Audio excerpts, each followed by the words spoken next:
உன்னை சேர்த்துக் கொள்வேன். ஹல்லேலூயா, ஆமென். உருக்கமான இரக்கங்களால் உன்னை சேர்த்துக் கொள்வேன். ஹல்லேலூயா. ஆண்டவர் நம்மை தள்ளிவிடுகிற தேவன் அல்ல, நம்மை சேர்த்து கொள்ளுகிற தேவன். ஹல்லேலூயா, ஆமென். இன்னைக்கு காலை வேளையில் ஆண்டவர் உன்னை உங்களுக்கு சொல்ல விரும்புகிறார், இமைப்பொழுது உன்னை கைவிட்டேன். ஆமென். எவ்வளோ இமைப்பொழுது, ஜஸ்ட் விங்க் ஆஃப் an ஐ, நான் உன்னை என்ன பண்ணேன், கைவிட்டேன். ஆனாலும் உருக்கமான இரக்கங்களால் நான் உன்னை சேர்த்து கொண்டேன். ஹல்லேலூயா, ஆமென். இந்த மாசத்தை நான் ஒரு a month of mercy அப்படின்னு சொல்லி நான் டிக்ளேர் பண்ண விரும்புகிறேன். ஹல்லேலூயா, month of mercy for you.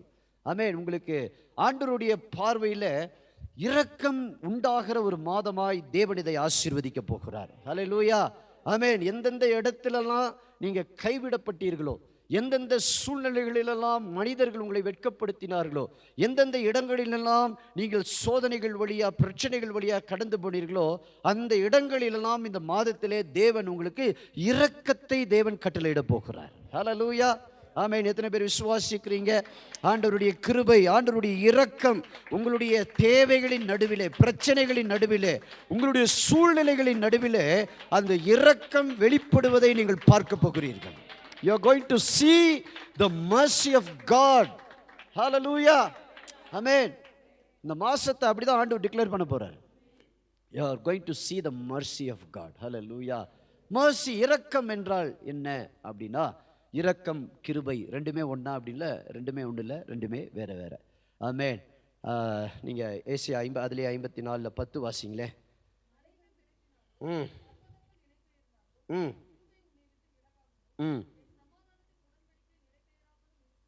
ம் ஆமென். அல்லேலூயா. ஆண்டவர் இதில் என்ன சொல்றாரு? என் கிருபை உன்னை விட்டு விலகாதே. மேலே ஆண்டவர் என்ன சொல்றாரு? இறுக்கமான இரக்கம். அப்ப இரக்கம், கிருபை. ஹல்லேலூயா. இரக்கம் என்பது என்ன அப்படின்னா, நான் அடைய வேண்டிய தண்டனைக்கு நான் பாத்திரனா இருக்கிறேன். நான் என்னவா இருக்கிறேன்?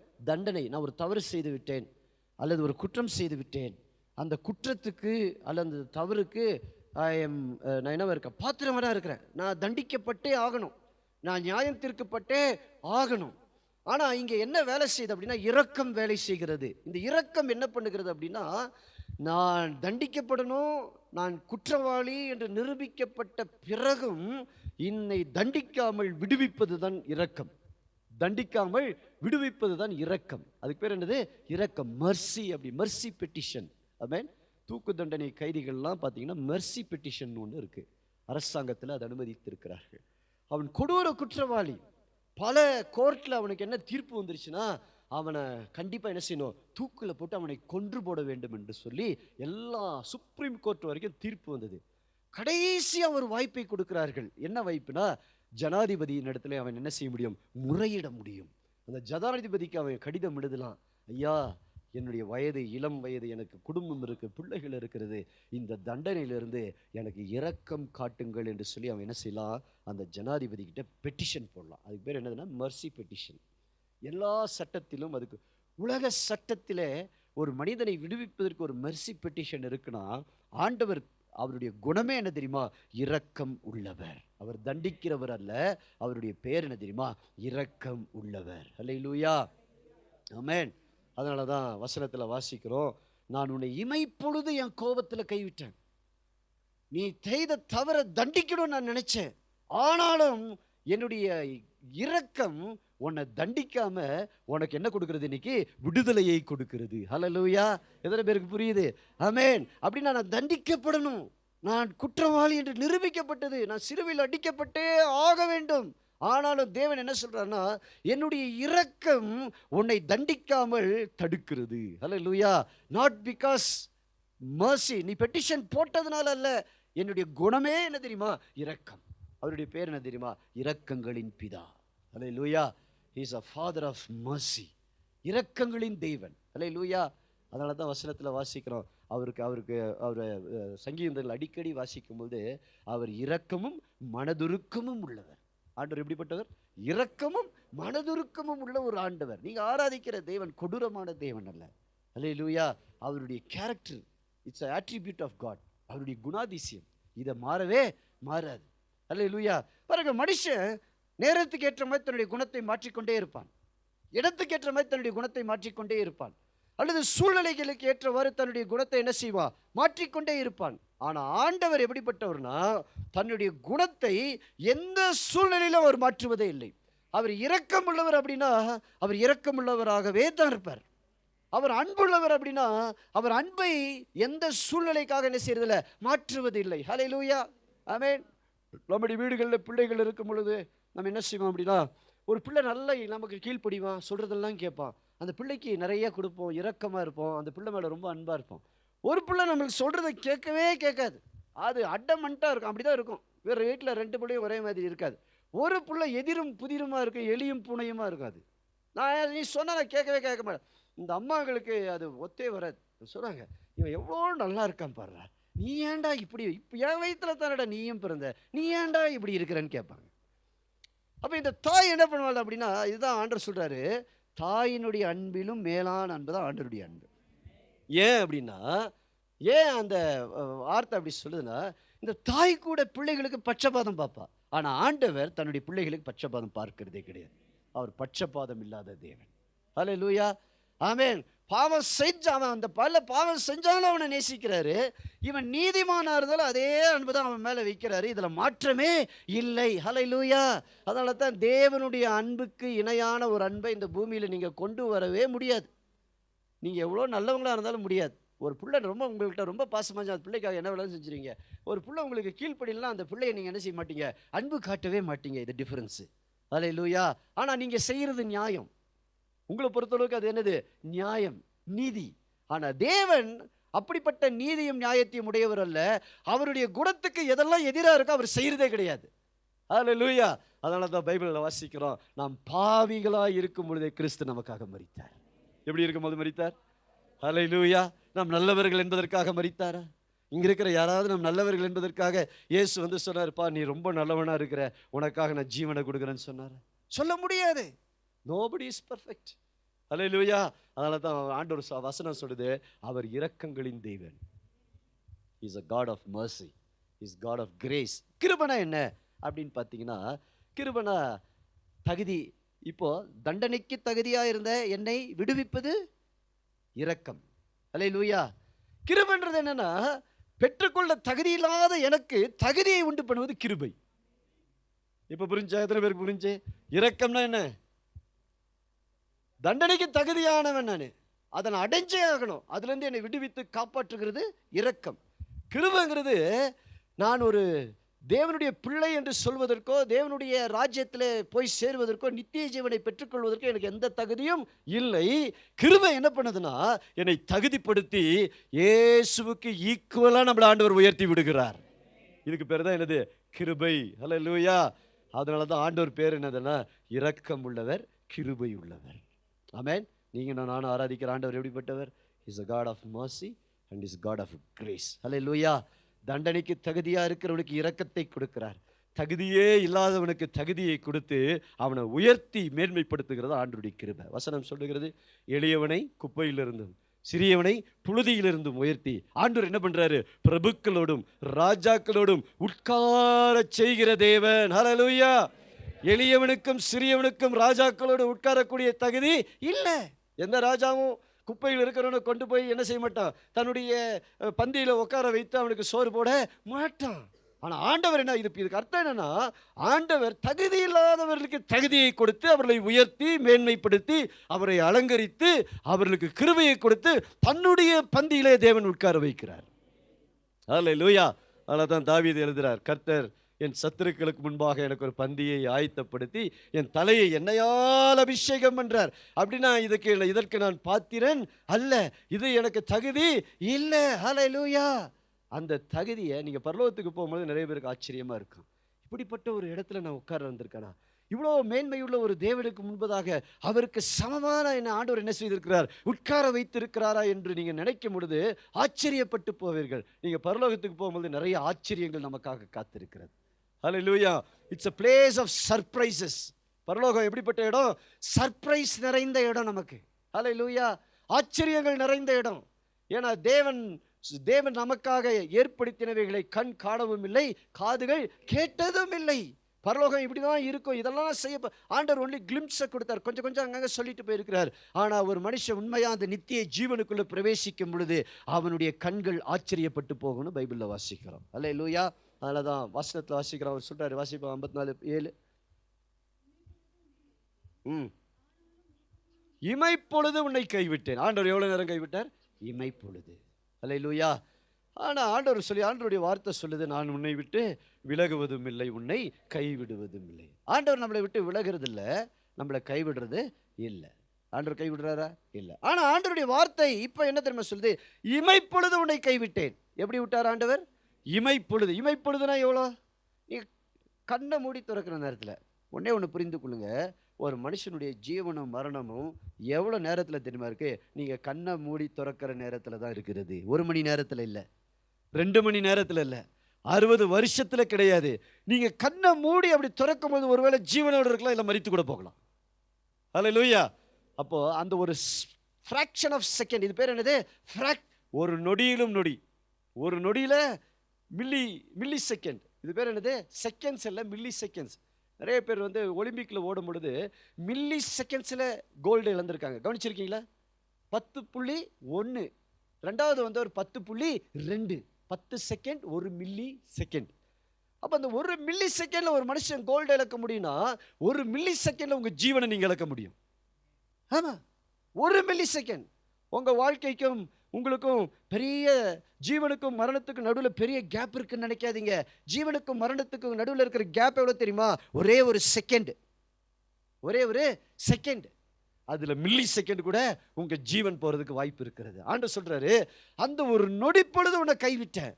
ஆனால் எப்படி தெரிந்து கொண்டேன் அப்படின்னா, உருக்கமான இரக்கங்களால் தெரிந்து கொண்டேன். ஏன் ஆண்டவர் கைவிட்டார் அப்படின்னா, இந்த இஸ்ரவேல் ஜனங்கள் தேவனுக்கு விரோதமாய் பாவம் செய்தபடினாலே தேவனுடைய கோபம் அவர்கள் மேல் என்னது? இறங்கினது. ஆனால் தேவன் எப்பொழுதும் கோபம் கொண்டிருக்கிற தெய்வம் அல்ல. He is always not angry God. எப்போதும் ஆண்டவரை நம்ம சில நேரத்தில் எப்படி பார்க்குறோம்? அவர் கொடூரமான தேவனாகவும், அவர் எல்லாரையும் நரகத்தில் கொண்டு போய் தள்ளுறதாகவும், அவரை விசுவாசிக்காதவங்க அவங்கள அவர் அழிக்கிறதாகவும் இன்றைக்கி நம்ம என்ன செய்கிறோம்? பார்க்குறோம். பட் அது உண்மை அல்ல.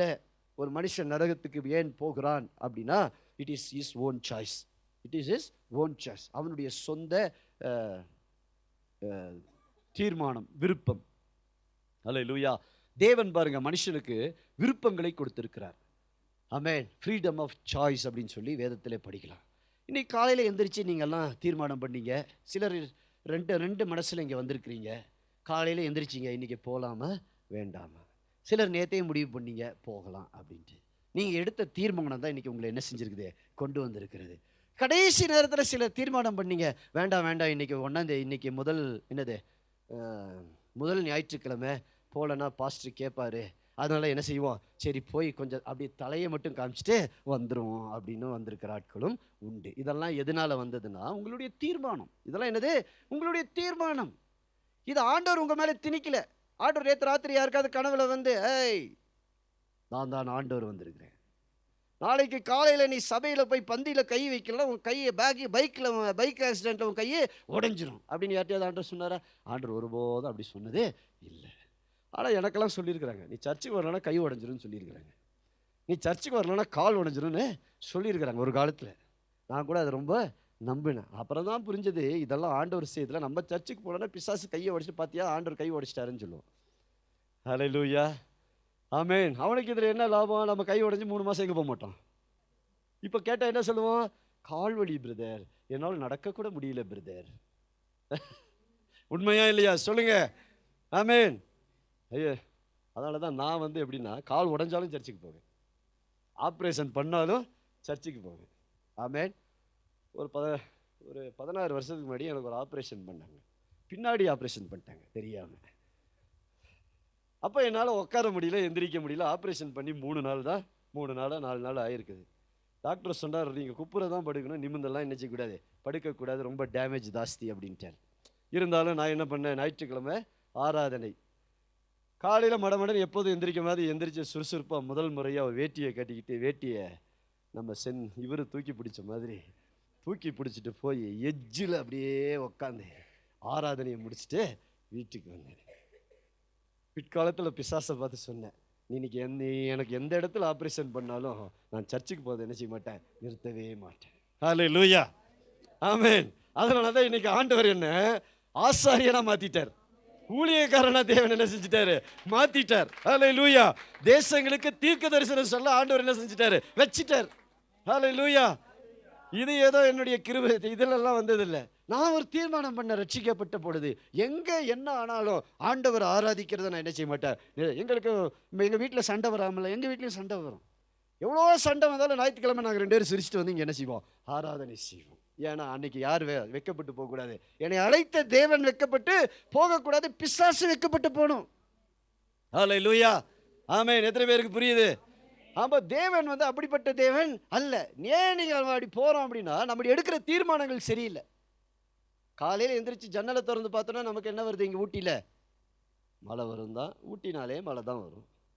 ஊட்டியில் என்ன வெயிலாக அடிக்கும். ஏதோ 2 மாதமாக எல்லினோ வரப்போகுதுனால கொஞ்சம் வெயில் அடிக்குது. வெயில் அடித்தா இப்போ என்ன சொல்கிறீங்க, ஐயோ தண்ணியே இல்லை பிரதர். தண்ணி வரும்போது என்ன சொன்னீங்க, சரி இந்த மழை வந்து ஒரு வேளை நடக்கலை பிரதர் சொல்கிறோமா, சொல்கிறது இல்லையா?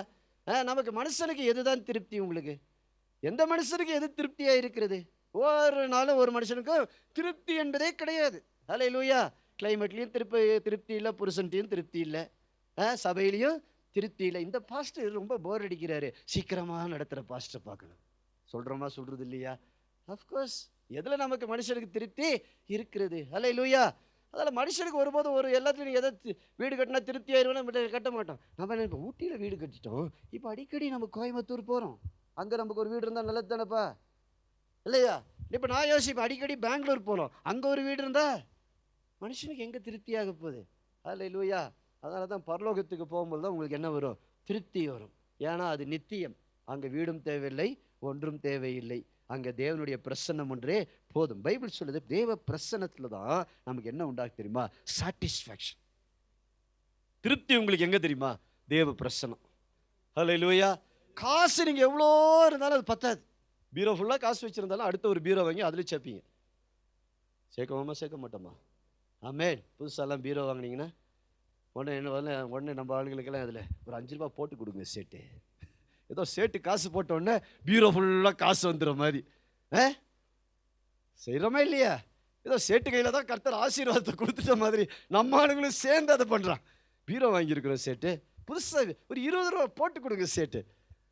அவனே ஒரு வட்டிக்காரன், உங்ககிட்ட இருக்கிற 20 ரூபாயும் அவன் என்ன செஞ்சிருவான். ஹல்லேலூயா. எதில் திருப்தி இருக்கு? கிடையாது. ஆமென். இப்போ வசனம் என்ன சொல்றது, ஏன் ஆண்டவர் கோபம் அடைந்தார் அப்படின்னா, தேவன் எப்போ தேவனுடைய கற்பனைகளை, தேவனுடைய வார்த்தையை விட்டு விலகி போகும் பொழுது அவர்களுக்கு என்ன உண்டாகுதுன்னா, கர்த்தர் கோபம். ஏன் கோபம்? இந்த கோபம் எப்படிப்பட்ட கோபம் அப்படின்னா, மனிதனை அழிக்கிற கோபம் அல்ல, தேவனுடைய நீதியை நிறைவேற்றுகிற கோபம். பாருங்க, தேவன் நீதி உள்ளவர். நீதினா என்ன தெரியுமா? நீதி, நியாயம். ஆமென். எந்திரி வா, எந்திரிடா வா. இவன் பாருங்க இவ்வளோ உயரமாக இருக்கான்.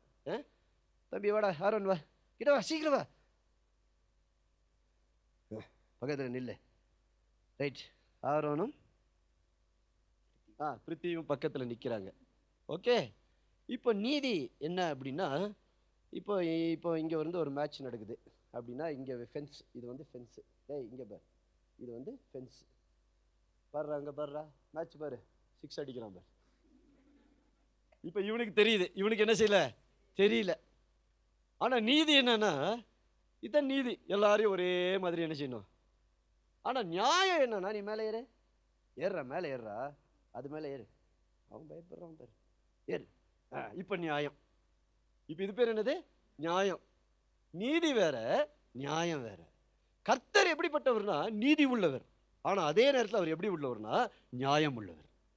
நீதியில் அவர் கோபப்படுவார், ஆனால் அவருடைய நீதி அது. ஹல்லேலூயா. வீட்டில் பிள்ளைகள் தவறு செய்யும்போது அந்த தகப்பன் கோபப்படலைன்னா, கண்டிக்கலைன்னா அவர் தகப்பனே இல்லை. அதற்காக அந்த தகப்பன் கண்டித்து கோபப்படைந்து அந்த பிள்ளைகளை கத்தி எடுத்து சதக்குன்னு என்ன செய்யறதில்ல, குத்திட்டானா அவன் மனுஷனே கிடையாது. ஹல்லேலூயா. ஒரு மனுஷனுக்கே இவ்வளோ புத்தி இருக்கும்போது கர்த்தருக்கு இருக்காதா? ஓகே. இப்போ புரிஞ்சா எது நீதி? நம்ம எல்லாம் எதை பார்க்குறோம்? கர்த்தர் நம்ம நீதியாக இருக்கணும் பிரதர். ஆனால் ஆண்டவர் நீதியை விட எதை எதிர்பார்க்கிறார்னா, நியாயத்தை எதிர்பார்க்கிறார். நீதியா இரு, தவறல்ல, ஆனால் நியாயம் செய்ய வேண்டிய இடத்துல நீ எப்படி இருக்கணும்? நியாயம் உள்ளவனா இருக்கணும். எல்லாரையும் ஒரே மாதிரி பாரு. ஆனா அந்த இடத்துல ஒருத்தன் குறைந்திருந்தானா அவனை நியாயத்தோடு நடத்து அப்படிங்கிறதான் கர்த்தர். எத்தனை பேருக்கு இப்ப புரியுது? அதனால தான் ஆண்டவர் என்ன எடுத்துறாரு, சில நேரத்தில் அவர் நீதி உள்ளவர், அவர் நீதியில் அவர் கோவப்பட்டு தான் ஆகணும், வேற வழி இல்லை. ஆனால் நியாயம்னு வரும்போது அவருடைய குணம் ஒன்று இருக்கு பார்த்தீங்களா? அவருடைய குணம் என்னன்னா இரக்கம். அல்லேலூயா, ஆமென். இஸ்ரவேல் ஜனங்களை பார்த்து, மோசையை பார்த்து ஆண்டவர் சொல்றாரு, இந்த ஜனங்களெல்லாம் இன்னைக்கே அழிச்சு போடுறேன்றார். உடனே மோசே சொல்றார், ஆண்டவரே நீர் அப்படி செஞ்சீங்கன்னா உம்முடைய குணத்துக்கு அது ஏற்றதா இருக்காது. ஏன்னா கர்த்தருடைய குணம் என்னன்னா இரக்கம். அவர் போய் சொல்றாரு, இது உம்முடைய குணத்துக்கு ஏற்றதா இல்லை. அல்லேலூயா. இப்போ எத்தனை பேருக்கு புரியுது? ஆண்டவருடைய நீதி வேற, ஆண்டவருடைய நியாயம் வேற. அதனால தான் ஆண்டவர் என்ன சொல்லுது, 46வது வசனத்துல, இயேசு சிலுவையில் அடிக்கப்பட்டிருக்கிறார். இயேசு இப்போ ஒரு சத்தத்தை சொல்றாரு. என்ன சத்தம்? மகா சத்தமாய் கூப்பிட்டு என்ன சொல்றாரு? என் தேவனே, என் தேவனே, ஏன் என்னை கைவிட்டீர்? ஹல்லேலூயா. இப்போ தேவனுடைய கோபம் செலுத்தியே ஆகணும். தேவனுடைய கோபம் நடந்தே ஆகணும். அதை மாற்றவே முடியாது. ஏன்னா அது அவருடைய நீதி, அது அவருடைய நீதி. ஆனா நியாயம்னு ஒன்று இருக்கு. நியாயம் என்னன்னா, தான் உண்டாக்கின தன்னுடைய ஜனங்களை அவர் அழிக்க கூடாது. ஏன்னா அவருடைய குணம் என்னது? இரக்கமும் கிருபையும். எத்தனை பேருக்கு இப்ப புரியுது? அவருடைய குணம் என்ன? இரக்கம், கிருபை. அதான் அவருடைய குணம். அல்லேலூயா. சங்கீதம் 30, இது அப்படியே வச்சுக்கோங்க, நான் வரேன். சங்கீதம் 30:5 வாசிங்க குயிக்கா. சங்கீதம் 30:5, Psalms 35. அவருடைய கோபம் ஒரு நிமிஷம், அவருடைய தயவோ நீடிய வாழ்வு. ஹல்லேலூயா. ஆண்டவருடைய கோபம் எவ்வளவு நேரங்க? ஒரு நிமிஷம், இமைப்பொழுது, அல்லது ஒரு நிமிஷம். ஹல்லேலூயா. சிலுவையில இயேசு தேவனை கைவிட்டார். ஆமென். அவருடைய கோபம் அந்த இடத்துல வெளிப்படுத்தப்பட்டது. அவருடைய கோபத்தை யார் மேல ஆண்டவர் வெளிப்படுத்தினார் அப்படின்னா, தன்னுடைய குமாரனாகிய இயேசுவின் மேல வெளிப்படுத்தினார். ஏன்னா அது அவருடைய நீதி. அவர் நீதி செஞ்சே ஆகணும். அந்த நீதியிலிருந்து அவர் என்ன செய்ய மாட்டாரு? மாறவே மாட்டார். நீதியில் பிசகாதவர். நீதியில் பிசகாதவர்னா, அவர் ஒன்று சொல்லிட்டா அதுல லெஃப்ட் அண்ட் ரைட் அவர் என்ன ஆக மாட்டாரு? ஆமென். அவருடைய நீதியில் அவர் என்ன ஆக மாட்டாரு? லெஃப்ட் அண்ட் ரைட் அவர் மாறவே மாட்டார். அல்லேலூயா. இப்போ அவருடைய கோபம் நிறைவேறியே ஆகணும். பாவத்தின் சம்பளம் மரணம். பாவம் செய்கிறவன் கண்டிப்பா அதனுடைய தண்டனை என்ன ஆகணும்? அனுபவிச்சே ஆகணும். உலகத்தில் பழமொழி சொல்லுவாங்க இல்லையா? உப்பு தின்னவன் தண்ணி குடிச்சு தான் ஆகணும். உப்பு தின்னா நமக்கு கண்டிப்பா என்ன வரும்? தாகம் வரும். தண்ணி குடிச்சு தான் ஆகணும். பைபிள் சொல்லுது, பாவத்தின் சம்பளம் மரணம். ரோமர் 6:23. தேவனுடைய கிருபை வரமோ நித்திய ஜீவன். தேவனுடைய கிருபை வரமோ, but the grace of God is eternal life. ஒவ்வொரு காரியத்துக்கு சம்பளம் இருக்கு. பாவம் செய்யற ஒவ்வொருத்தரும் நரகத்துக்கு போய் தான் ஆகணும். ஆமென். அப்படின்னா எல்லா மனுஷனும் பாவம் செய்திருக்கிறான். ரோமர் 3:23 எடுத்து வாசிங்க. ரோமர் 3:23. எல்லாரும் பாவம் செய்து தேவ மகிமையற்றவர்களாய் ஆகி, அந்த வசனத்தை எப்படி வாசிக்கணும்னா, வாசிங்க முதல்ல அந்த வசனத்தை. இப்போ எல்லாரும் பாவம் செய்து தேவ மகிமையற்றவர்களாகி. எல்லாரும் பாவம் செஞ்சோம். எல்லாரும் எதை இழந்தோம்? தேவ மகிமை இழந்துட்டோம். அடுத்த வசனம் வாசிங்க. இப்ப வசனம் என்ன சொல்லுது? இலவசமாய் அவருடைய கிருபையினாலே கிறிஸ்து இயேசுவுக்குள்ள மீட்பை கொண்டு நீதிமானாக மாற்றப்பட்டுட்டோம். இலவசம். இது எப்படி நடக்குது? இதுதான் இன்னைக்கு இதுதான் செய்தி. அப்படின்னா என்ன அப்படின்னா, தேவன் நீதி உள்ளவர். பாவம் செஞ்சா அவனை தண்டிச்சே ஆகணும். சட்டம் நீதி உள்ளது. ஒரு குற்றவாளியை சட்டத்தின்படி அவன் என்ன செய்தாகணும்? தண்டிக்கப்பட்டு ஆகணும். அப்படி இல்லைன்னா அரசாங்கம் நீதி செய்யலன்னு அர்த்தம். ஆனால் நியாயம்னு ஒன்று இருக்கு. அது யார்கிட்ட இருக்குன்னா, ஜனாதிபதி கையில் இருக்கு. இப்போ இந்த குற்றம் சாட்டப்பட்டவன், தண்டிக்கப்பட்டவன், கொலைக்கு நியமிக்கப்பட்டவன், தூக்கு தண்டனைக்கு நியமிக்கப்பட்டவன் என்ன செய்யலாம்னா, ஒரு பெட்டிஷனை அனுப்பலாம். என்ன அனுப்பலாம்? பெட்டிஷனை அனுப்பலாம். அந்த பெட்டிஷன் யார்கிட்ட போகும்னா, நம்ம தேசத்தினுடைய உச்சபட்ச தலைவர், எல்லாத்துக்கும் தலைவர் அவர் தான். அவர் இதை பார்த்துட்டு என்ன செய்யலாம்? தண்டனையை ரத்து செய்யலாம். சுப்ரீம் கோர்ட் தண்டனையை கொடுத்துருச்சு. ஆனா இவர் இப்ப என்ன செய்யலாம்? அதை தண்டனையை ரத்து செய்யலாம். எதன் அடிப்படையில் செய்யலாம் அப்படின்னா, இரக்கம் என்கிற ஒரு காரியத்தின் அடிப்படையில் அதை தண்டனையில என்ன செய்யலாம்? ரத்து செய்யலாம். இப்ப தேவனுடைய நீதி என்ன அப்படின்னா, பாவம் செய்கிற ஆத்துமா சாகும். அல்லேலூயா. ஆண்டவர் சொன்னாரு, ஏதேன் தோட்டத்தில், இந்த கனியை நீ புசிக்கிற நாளிலே சாகவே சாவாய். தண்டனை, நீதி. God is a righteous God. At the same time he is a merciful God. எப்படி ரெண்டும் ஒண்ணா போக முடியும் அப்படிங்கிறதா நிறைய பேருடைய கேள்வி. கோபமான ஒரு தேவன், ஆனா அவர் இரக்கமுள்ள ஒரு தேவன். கோபங்கிறது நீதி, இரக்கங்கிறது அவருடைய குணம். ஹல்லேலூயா. அதிலிருந்து இருந்து அவர் மாறவே மாட்டார். அன்புங்கிறது அவருடைய குணம், அதுல இருந்து அவர் மாறவே மாட்டார். யோவான் 3:16 வாசிங்க. தேவன் தம்முடைய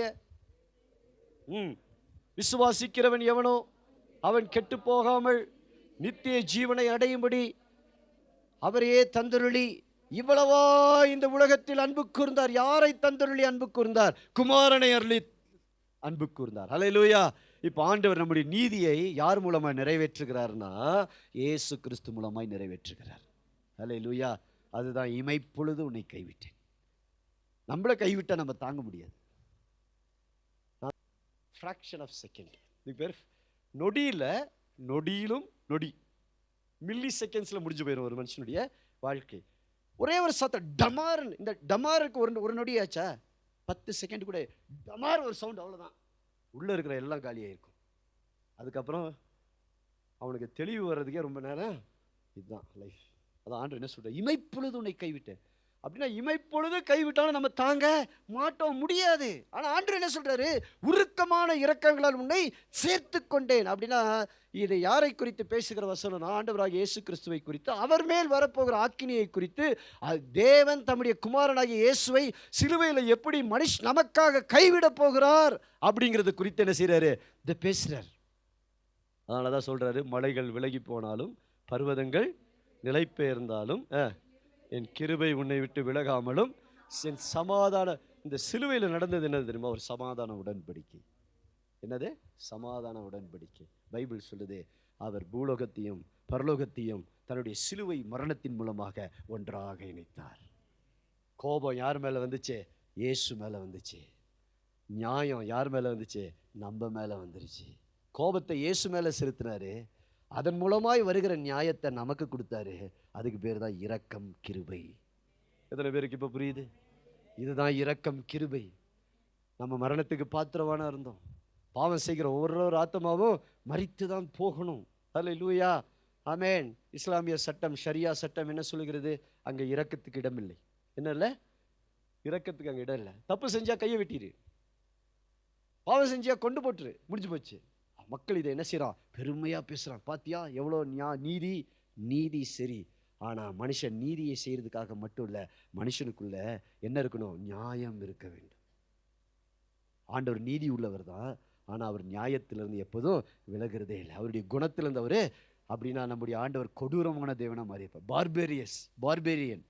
அமெரிக்கர்கள் எப்படி இருந்தாங்க தெரியுமா? ஒரு காலத்துல பார்பேரியன்ஸ் என்னன்னா எப்படின்னா, உங்கள்கிட்ட நகையெல்லாம் நகை போட்டிருந்தா ஒருத்தன் வந்து கண்ணு வச்சுட்டு சொல்லுவான், இந்த நகையை கழட்டி கொடு, இல்லைனா உன்னை சுட்டுருவேன். கொடுக்கலன்னா சுட்டுட்டு எடுத்துகிட்டு போயிடுவான். இதுதான் பார்பேரியன்ஸ். இது பேர் என்னது? பார்பேரியன்ஸ். சில மதங்கள் இப்படி தான் வளர்ந்துச்சு, ஆனால் கிறிஸ்தவம் அப்படி வளரல. கிறிஸ்தவம் ரத்தம் சிந்தப்பட்டு வளர்ந்துச்சு, அன்புனால வளர்ந்துச்சு, இரக்கத்தினாலே வளர்ந்தது. ஜனங்கள் இன்னைக்கு அதை என்ன செய்கிறாங்க? பல மாதிரி உங்களுக்கு சித்தரித்து காட்டலாம், ஆனால் தேவன் இரக்கம் உள்ளவர். இப்போ இயேசுவின் மேல் அந்த கோபம் வெளிப்பட்டது. வசனம் சொல்லுகிறது, வாசிப்போம். 46 27